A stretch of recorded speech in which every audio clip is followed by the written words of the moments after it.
Okay, I think we should go ahead and get started. Welcome, everyone. It's great to see you here. My name is Karen Kinzel, and I'm the director of the Palo Alto Art Center. And I'm delighted to be here with all of you this afternoon for a virtual talk presented in conjunction with the exhibition, Where the Heart Is: Contemporary Art by Immigrant Artists.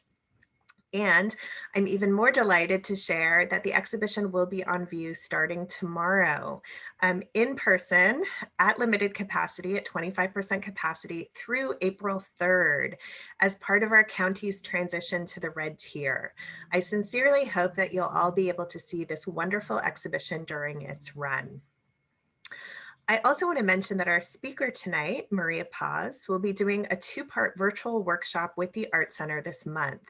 And I went ahead and put a link in the chat for this session, which will provide an opportunity to work with Maria in a healing process to develop personal imagery working with clay. And we're so excited that she's doing this special workshop with us. I want to thank our supporters of the exhibition, members and donors to the Palo Alto Art Center Foundation. We so appreciate your contributions to make events like this happen and to make them free for the community. I also want to thank the National Endowment for the Arts, who supported this exhibition. We love our federal funders.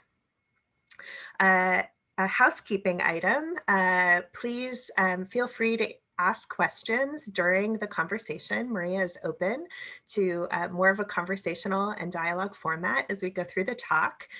Just unmute yourself. You should be able to do that. And then please just mute yourself after you make the comment or question. So Maria Paz is a self-taught Latinx sculptor based in Oakland. Her work explores the bond broken with her home country and how her experience as an immigrant in the United States has shaped a multiplicity of identities within her. By painting visions of Chile, her ancestors, and her higher self, Paz achieves her personal history on her ceramic vessels as an act of resilience.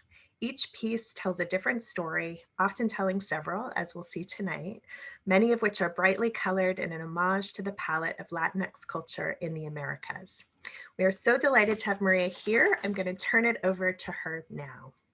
Welcome. Thank you. Thank you so much. Hi, everyone. Thank you for joining today. It's sweet to see all of you. Yeah, so I guess I'll just kick it off. I wanted to start with this image because a lot of my work is centered around my experience as an immigrant, but so much of it is rooted in my discovery of my home country. So you know, kind of processing who I am, what my cultural identity is through painting, imagery of memories and imagery and symbols of Chilean culture, which is where I'm from. So I like starting with this image because it's me actually in Chile. I got to go back, which was, you know, this monumental kind of moment for me. And this really shifted my work, I think. Because once I was able to go back and experience my home country, I think everything really changed for me. And yeah, this image is of me painting actually my grandmother's grave here. So you can see me in the center. The yellow grave is my grandmother's, and it was, you know, this ritualistic moment where I was playing like Chilean folklore music for her. I wrote her letters and burned them. Yeah, I sang her songs and kind of washed her gravesite and then painted it her favorite color. And yeah, it was really sweet. When I had first gotten there, it was totally barren. It didn't even have the marble plaque. So I had that made for my family. And I think, you know, I kind of realized in this moment that, of course, like my work is so, you know, my practice is so rooted in kind of honoring my ancestors, honoring my spirit guides, and trying to kind of make sense of my cultural identity as an immigrant. I arrived to the United States when I was 9 months old. So, you know, my recollection of Chile was, I mean, nothing at all. And then here I'm like actually there, and this ritual, you know, became, it was just real. It was actually happening. I wasn't scouring the internet or researching or reading books or asking for stories. I was creating my own. And that was like this moment for me where I was like, whoa, like it's not, you know, my practice is my life, and these things aren't separate at all, you know, which just kind of elevated me in a way that, yeah, I don't know, it felt super healing to me to be there. And yeah, so this is Playa Ancha. So it's a cemetery in Valparaíso, Chile. And this is where most of my family is. And it's probably, I think, as of right now, my favorite place in the world. It's so beautiful. It's on the water. It's so old, and there's like cute dogs everywhere, and everything's brightly colored. You can't see it here, but all the other grave sites are, and it's so adorned, and the way that, you know, these marble workers worked in the past was so special and so beautiful, and everything was done by hand. And now, like, a lot of these marble plaques are made with computers, like laser etching. And so I was just, you know, nerding out sculpturally over this place. And yeah, I wanted to start with that because I think I feel really fortunate to be an immigrant who actually gets to go back to where they're from, which not a lot of us get to, you know.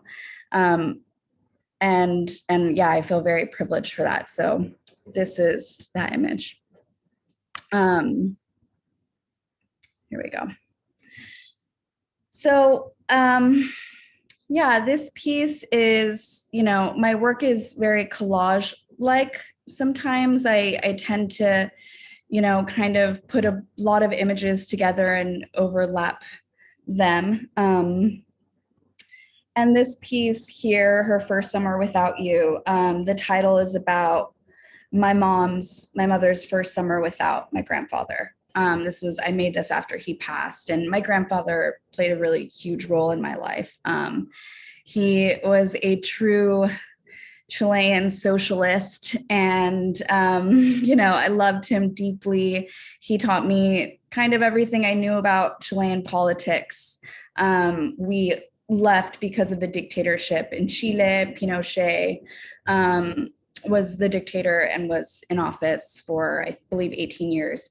So, you know, my mom's whole side of the family was very pro Allende, socialist, and yeah, I just think he really informed my worldview quite a bit. So this piece is honoring him after his death, and also honoring where I'm from. So there's imagery of this character in the center that you see, that's the bird, called El Condorito, which is a famous comic in Chile. And if you're Chilean, I think, you know, Latin American, really, you kind of know El Condorito. It's really funny. And I love using like these images that are really recognizable for us, you know, where like someone can see that and be like, oh, El Condorito, you know, like if you're Latinx, you get it. There's jasmine on this piece, which is about my grandfather. He left a letter in his apartment talking about Chilean jasmine, and it meant a lot to me. So yeah, there's just all these symbols that I tend to use. The water filter is interesting. I don't know if you see that. It's right by the bird, the comic. But we actually, when we migrated here, my family got into the soft water industry and would sell these like soft water tanks. And that's kind of how we made a living. I mean, I was 9 months old. I didn't do anything, but that's what they did. I'm like, that's how we did it. That's how they did it. Yeah, and then the CD player is there. My grandpa was obsessed with me burning him CDs, and I would burn him like Chilean folklore CDs. And I had this horrible laptop, but I would figure it out, and it would take like 5 hours. But he would be like, Maria Paz, you have to keep doing this for me. So I'd make him these jazz CDs and these beautiful CDs for him all the time. And so this piece is like in remembrance of him. And also kind of honoring my mother and what she had to go through as a caretaker, and then kind of having to step out of that, which is in the title, Her First Summer Without You. This is the other side. So that's him. I don't know if you can see my mouse, but that is him. That says Dere right next to him.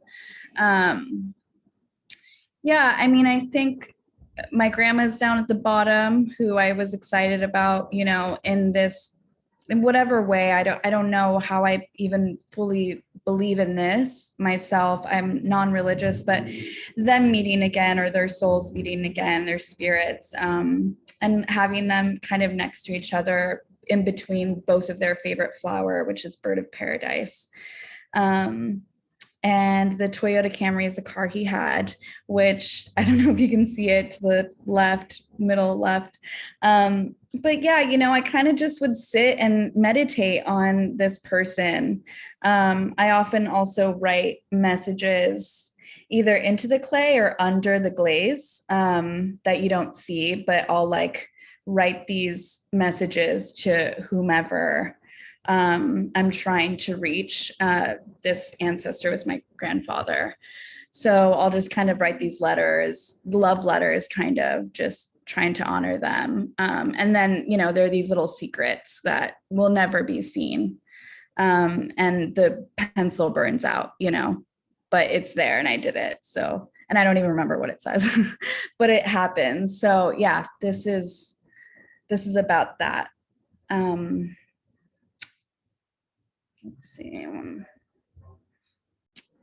It to me kind of reflects the state I'm in when building them, like how open I am to reflection and meditation, how much I'm willing to retain. They are vessels, so I think of them that way, where like I'm also a vessel, and I'm also like so much of my practice is rooted in processing and in honoring or like revisiting memories.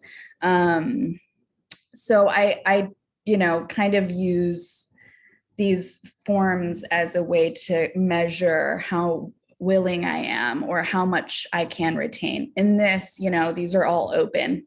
So I was feeling like I just was so ready to go into my grandfather's life and to connect with him and fully be there. And I think the form is kind of like that. And it's like also an extension, where I'm like extending to him.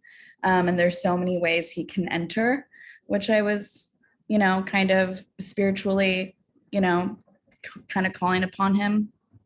Yeah. All right. So this is some background, some, before shots. So yeah, I have this glaze that I developed. It's a white glaze that I can paint on top of. So I use underglaze on top of it after it being bisked. I glaze it, and then I paint on top of that and fire it. No clear. It just, it's kind of like a mock Maiolica. It goes to up to cone 10, cone 6 and cone 10. So sorry if I'm getting clay nerd talk. Great. So yeah, so I draw everything in pencil first, and do these kind of detailed drawings and illustrations, and then go in with the underglaze and paint over that. So I kind of just wanted to show that my tattoo's in there because my grandpa left this letter, and that's his writing. Exactly, it's Mi Jasmine, which I was also talking about, the jasmine flower. I just thought it was cute. It's like, yeah, so I think, yeah, this is just a process shot. And that's how it all goes down. Go ahead. You're good. This is the process that you're actually going to work with folks on during your workshop, correct? We're not going to use the Maiolica. We're not, yeah, but we are going to be using underglazes and layering them on top of, yeah, but very similar. So yeah, I think, underglaze is so fun because it is so buildable and it feels kind of like gouache, which I just love, this like creamy, thick paint, and it has clay in it. Yeah, it's my favorite. I try so hard to paint on canvas and I'm like, this is not working, but like give me a piece of clay and I got it. Yeah. So yeah, this piece is called Secretos de Familia. I made it in 2019 and getting after I got back from Chile. And I mean, I kind of have been in this swing of like, I used to just use the white background and then I started using black quite a bit, and like navies. And this was kind of the beginning of that, which I'm like fully in that swing now, where I'm really into, I have darker palettes, like really super nerdy now on like comic noir stuff and that style. So I hope you can kind of see that here. I was really all my life pretty inspired by comic book illustrations, and just the style. Like I just think it's so beautiful, and the shadows. So this is kind of the beginning of that for me, where I was like, I really want to do that, and this is that. So secretos de familia means and translates into family secrets. So, I won't delve too far into my family secrets because my mother would kill me. But yeah, like I went back to Chile. My mom's one of 7 people, 7 kids. So I, met like 30 strangers when I was there. And, everyone had a story to tell me, things that I wasn't supposed to know about maybe. Which was really beautiful actually, and hard, really difficult to be there. I ended up being there for 3 months. And yeah, I just, when I got back, I was like, wow, I have so much to process. And this is the first thing I did when I got back was I made this piece. And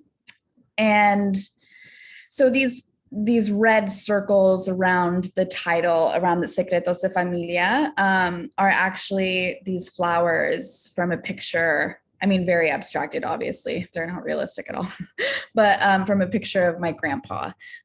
So I kind of, like I source imagery from, just like I'll have pictures of my grandfather, like in this beautiful setting, or all these, I always have pictures of everything around me. And I'm always printing photos and taping them up everywhere and being like, oh, that's so beautiful. I love those flowers. And I just, took me so long to paint all these little circles. But I guess I'm kind of always trying to also honor him because his loss is so felt. And so this is about that. And this is my sister screaming. I don't know if you can tell. But here's a in process shot. This is the first time I ever did a self-portrait. So yeah, I kind of just want to show the way I do it. You can see far left, I drew it and then I just used underglaze with a thin brush. And then the center, I kind of went in, detailed a little bit, and then I just thin out the underglaze and shade with it. And you have to go darker with it than, because right now it looks like really dark, but it never comes out as dark as it looks when you're painting it. That's one little trick I learned with underglaze is you always got to use more than you think. But yeah, so here's that process again. Yeah, and so what's cool about this process also is that you can kind of just wipe off the pencil. You just wipe it off. And it's so satisfying because if I draw something that looks terrible, I'm like, and it takes 2 seconds. Yeah, so I just wanted to kind of show y'all that this is the finished final product of my sister. So that's what it ended up looking like. And yeah, and then I love with ceramics because this it looks so clear and so bright to me, and then you fire it to cone 10 reduction and it's like completely different and speckly and like brown and beautiful, and I just love that. I love that it always comes out so different. um so this piece is titled "There's One Condition," and this was actually before going to Chile. I am a pretty spiritual person. I feel really connected to my ancestors and my spirit guides, and I do a lot of work kind of trying to honor them and reach them in my personal life. Outside of in my practice, I'm also constantly working with my ancestors and trying to connect with them, or I think I am connecting with them actually. But I also in other ways do this work. And so I just had been, in this place where like I grew up in the United States and I feel very American, or, in so many ways, culturally speaking. And I was going back to Chile for the first time since I was 9 months old. I hadn't been able to before because I wasn't a green card holder until very recently. And so, it was such a wild feeling, like the feeling of, knowing that you're going to change before something happens, like I'm going to get on a plane and I'm going to be maybe not a different person, but I'm going to be evolved in a way that I don't even understand right now. And so that's kind of what this piece is about, where I was like, what's going to happen, and like, I just knew that it was going to be a heavy trip. I knew that it couldn't be light. Granted that, so much had happened in my family. The dictatorship really affected the way my family was able to navigate the world, So I knew that. And I knew, unfortunately, there is like a layer of darkness there with, dictatorships, US interference in, Latin American politics. Very much what happened in my country. Our coup was partially funded by the United States. So I knew that there was an intensity going into this. I was like, I'm uncovering a lot. And I wasn't, going to Chile to like chill on a beach. And, I was going to Chile to like get to the bottom of why I'm here, why I'm in the United States, who I am. Like, our cultural identities are very important. And I think I just hadn't been able to make sense of mine because I hadn't been able to go back to Chile. And there was this part of me that was just yearning for it my entire life until I went back. And I'm not there right now and I can't wait to be there. I was supposed to go back before the pandemic hit.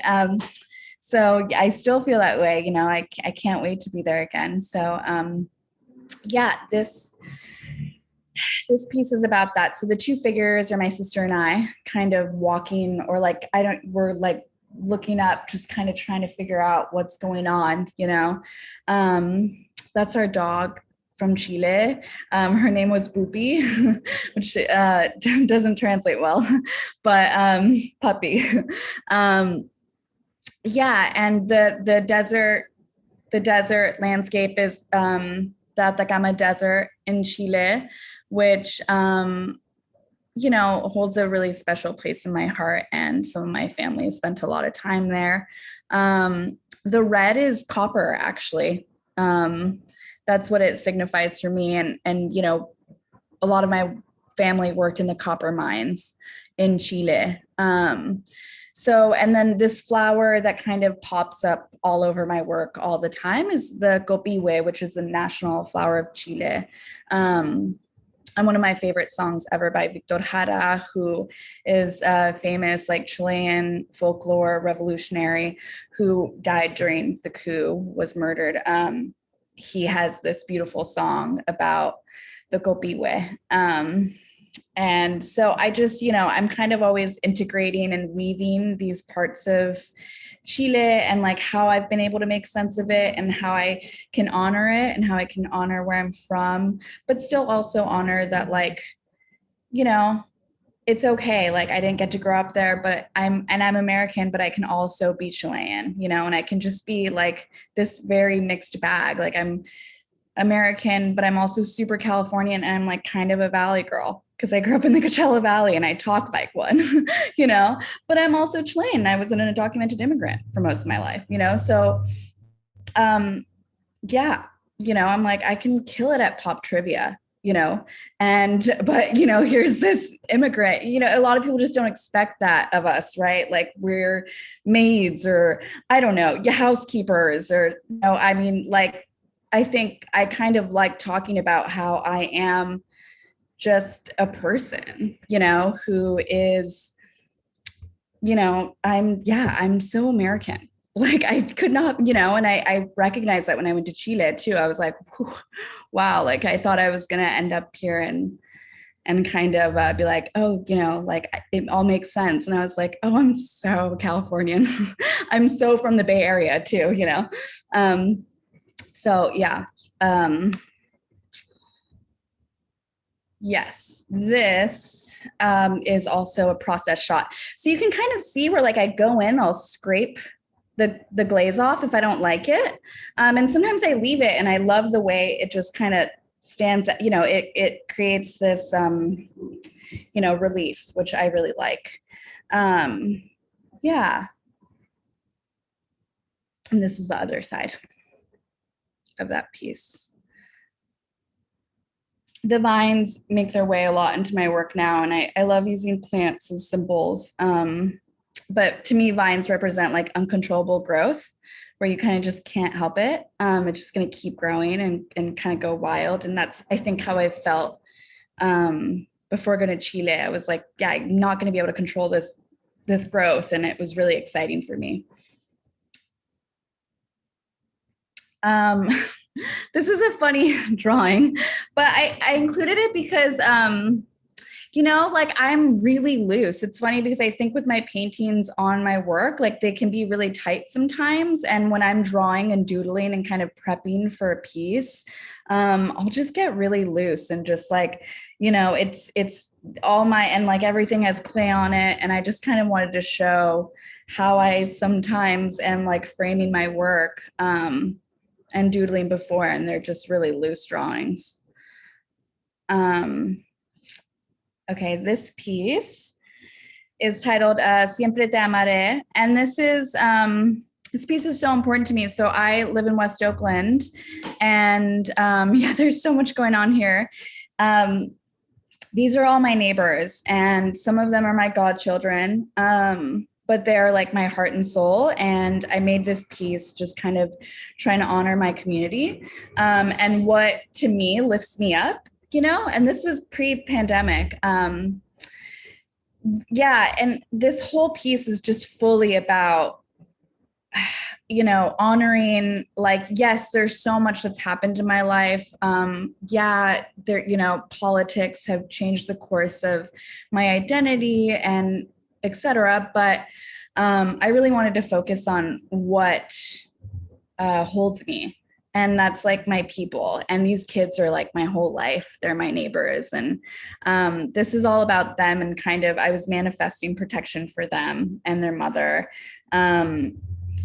Yeah, this piece is all about that, which I think is kind of where my practice has gone. I think once going to Chile and really processing all that happened, I think I'm really in a place where I'm really into reflecting on what makes me feel good, and what makes a lot of us come together, you know. Um, and I think community obviously is that. So here's some detail shots. That's Jaden, love of my life.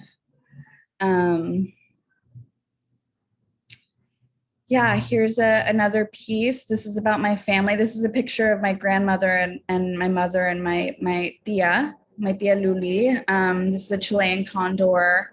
So I kind of just, yeah, source imagery in this way where I think about these symbols of home or of where I'm from. And this is an in-studio shot of this piece that was for San Jose ICA. That's Victor Jara, who I was just talking about, the Chilean singer. If you haven't listened to his music, check it out. He's amazing, amazing. Um, Here's the other side. The piece on the right has my best friend on it who's going through a lot, and so sometimes, I love manifesting. I love manifesting in general. And I think on ceramics, I love doing it because it is this permanent material. Like, we don't know when it decomposes. It's made of the earth. I don't know if it does, and so I'm really intentional about what I put on my pieces and what I create. Like, I know this is going to be here a long time, and I don't take it lightly. And so I like to put these messages in my work that, kind of, manifest like greatness for the people I love. That's a detail shot. My grandma, this is my mom to the right, and my tia Luli on the left. Here's an in-studio shot of me painting a piece called El Iceberg, which is a piece that is just it's a letter my grandpa wrote before passing, and I just, transferred the text to a large piece. And I was really excited about this person who would have never thought of himself to end up in a museum, to be in a museum. I was like, yes, like, we're going there, Grandpa, and like, everyone's going to read your message. And so that's this piece, which is a letter he wrote that was so beautiful and poetic, and he's just a little genius. So here it is. And this is it finished. This was also for San Jose ICA. And now I might be going to the DeRosa, I think. And Maria, that exhibition never opened, correct? The exhibition at ICA did not open. Yeah. I was really looking forward to that show. It was very sad. Thanks. I know. It's, so much happened, but I made a lot of work for that show, so it'll be around. It'll make its way somewhere. This is another, I just wanted to kind of show my drawings, my forms. We kind of touched on the forms, but I am kind of always thinking about these openings and, what I feel like when I'm making them. And so, here's that. This is an in-studio shot of a piece called Mama, which is all about my mother. It's Louise Bourgeois made the big spider Maman, and so I obviously was very inspired and am very inspired by Louise Bourgeois. I think I'm always trying to get closer to my family. We haven't been able to be that close, to be honest. A lot of things have happened in our lives that, kind of, pulled us apart. So I think through my work, I try to meet them and meditate on these people who have like a huge impact on me and on my well-being. This piece is dedicated to my mommy. And this is the final product. I wanted to end with this piece, which is Permanence, I Will Always Be Here, which is in the exhibition Where the Heart Is with Palo Alto Art Center. This piece it means a lot to me. It was the first time I made like a really empowering piece about my immigration status. I had never done that before. And this was when I really first started thinking about ceramics and its permanence and how empowering it is to work in a material that is so permanent. And to be an immigrant at the time, I was undocumented when I made this. And I was like, you know what? Like, I'm not going anywhere. Like, I will always be here. And this message will always be here. And this sculpture is here to tell you that. And it's big and it's really loud, and it's like, I will always be here. And we are all immigrants, none of us are from this country other than the indigenous people that, are actually from here. I think Thank you. I live on Ohlone land, and I think this piece was really about how we're not really going anywhere. You can't just like put us in cages. You know, uh, yeah. And I love that moment. It was kind of like an aha moment for me, where I was like, I don't need to just think about the ways that I'm oppressed in this way that feels very, somber. Like I am also like very bright and full of life and here, and I have a message, and it's that I'm not going anywhere. And I can do that with my work. I can make these pieces of resistance through my work, which I think this was really the first time I did it. And it's in this show, which is really fitting. Yeah. All right. Should we Q&A? Indeed. Questions for Maria.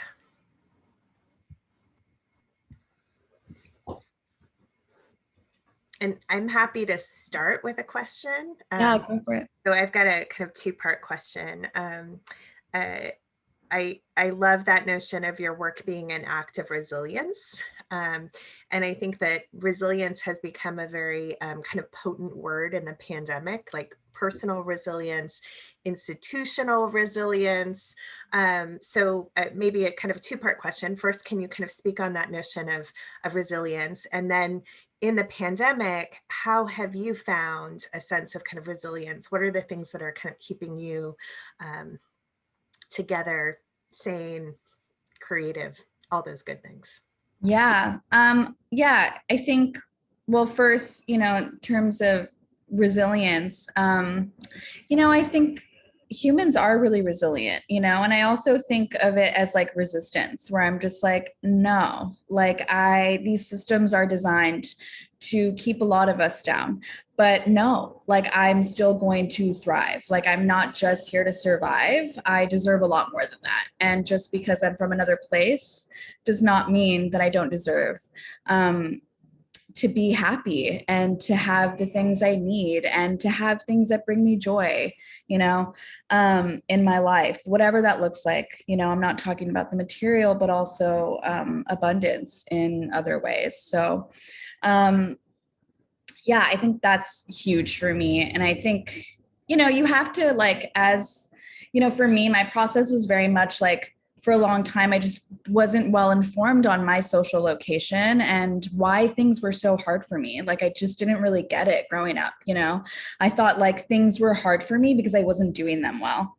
And then, in my 20s, I was like, wait, what? No, like things are hard because you can't drive. Like you can't get on a plane. Like you can't get a job, you can't get health insurance. Like there's so many things I didn't have access to, even though I'd been in this country since I was 9 months old, So I think, yeah, I feel like I realized, hey, like I actually, like it's okay, like you're good, you're doing great. And we don't need to live in this state where we don't, once you are informed and once you understand what happens to you in these systems, and that things aren't just because you don't know how to do them, it's because you can't, you're not allowed to.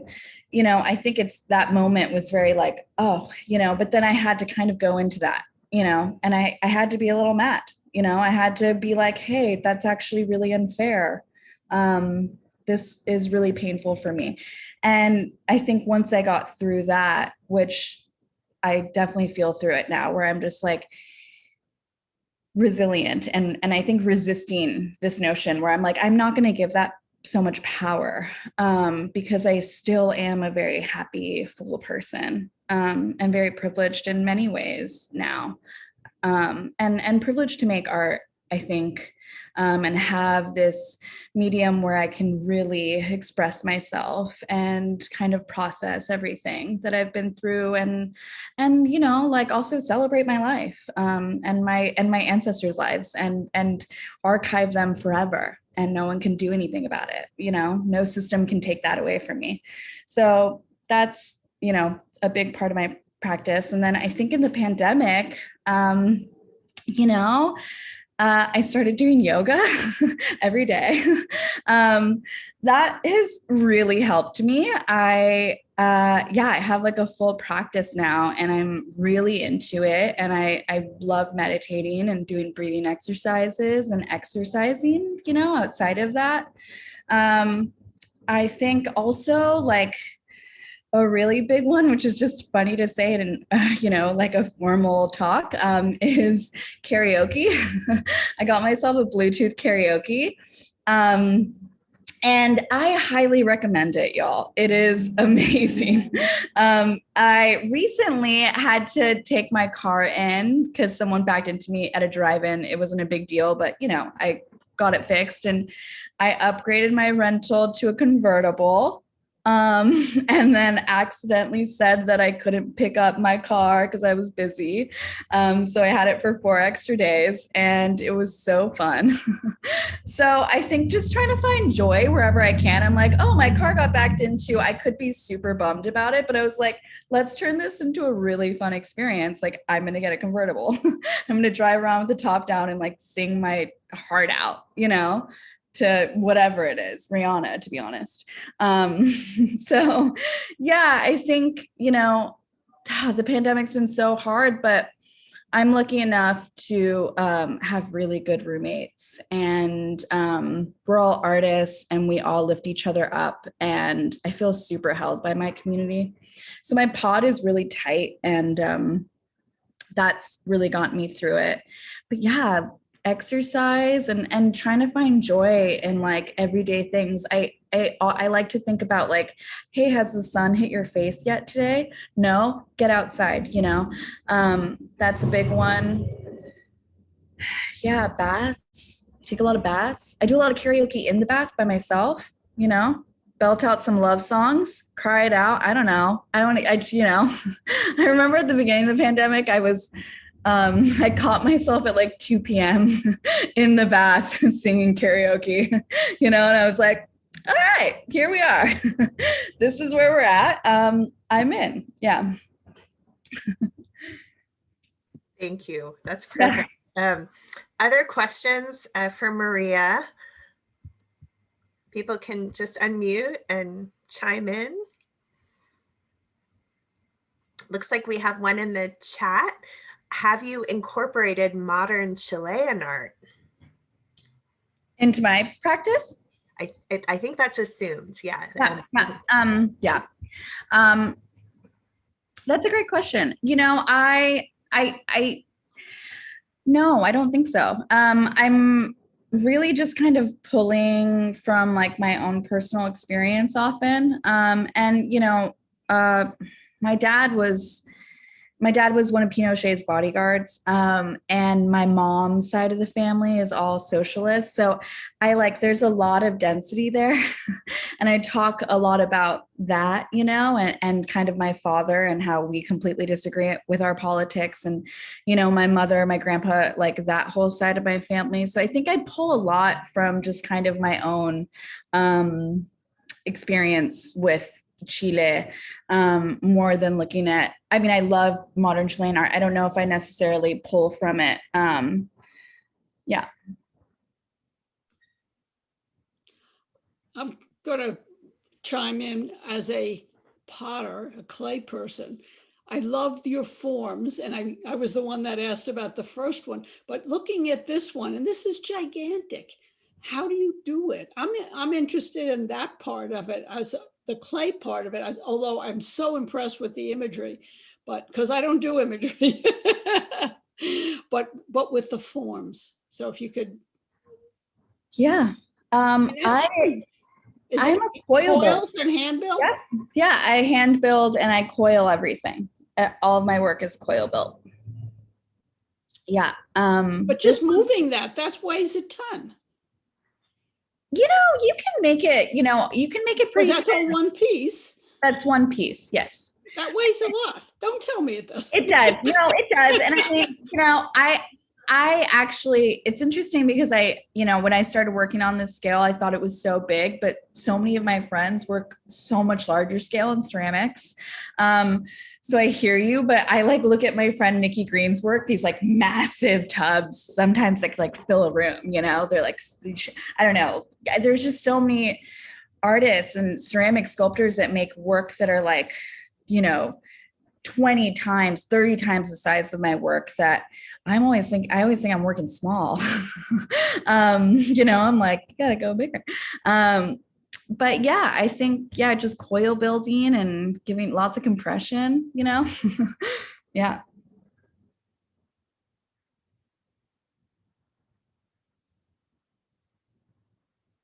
Let's see, anyone else with any more questions? Looks like there's one in the chat. Okay. What kind of ancestor work are you doing, and do you consider it your spiritual practice? Yeah, definitely a spiritual practice. And I guess the kind of work I do is, I do a lot of dream work. So I kind of communicate or will send messages before I go to sleep. I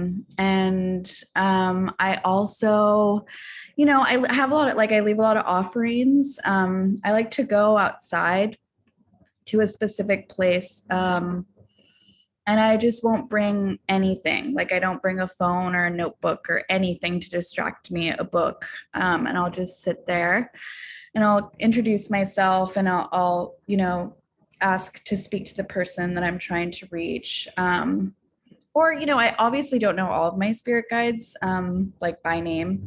So personally, so yeah, I'll just reach out and kind of introduce myself and leave offerings for people. My grandma, who I love so much and is very much present in my life, who passed quite some time ago. But we have this whole other relationship now, and she's always in my dreams, and she's pretty prophetic and kind of will tell me things before they do, before they happen. So yeah, definitely a spiritual practice. The ceramics are a part of it, really, for sure. I definitely kind of put a lot of messages into the pieces for them.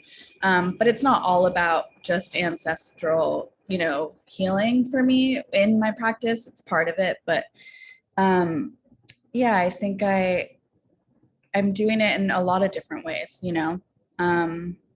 yeah, lots of tarot, lots of, offerings and dream stuff, dream work.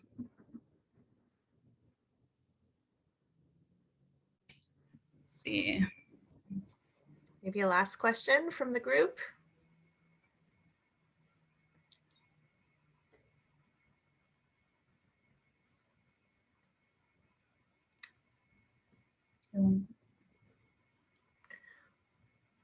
Well, I just want to thank Maria. I think maybe we'll close out the talk at this point. Okay, yeah. We so appreciate you not only sharing your art with us, but sharing so much of yourself with us tonight. This was really delightful. And I haven't met you in person, but I have this sense of kind of who you are in a way that's really quite remarkable, more so than any other artist talk I've attended. So we're delighted to have your work in the exhibition. I just want to remind everyone that the show is up through April 3rd. We're open at 25% capacity, so it's a very safe environment in which to see art. And I hope that you will visit the exhibition. We're open tomorrow from 10 a.m. to 5 p.m. So Tuesday through Saturday, 10 a.m. to 5 p.m. We hope to see you. Thank you so much, Maria, for spending your evening with us and sharing so much with us. Yes, thank you all. Thank you for your wonderful questions and for, hearing me out. I really appreciate it. Also, take care. Crazy times, y'all. Karaoke in the bath does wonders. Indeed. And on that note, enjoy your weekend, everyone. Thank you again. Thank you, Maria. Thank you. Bye-bye.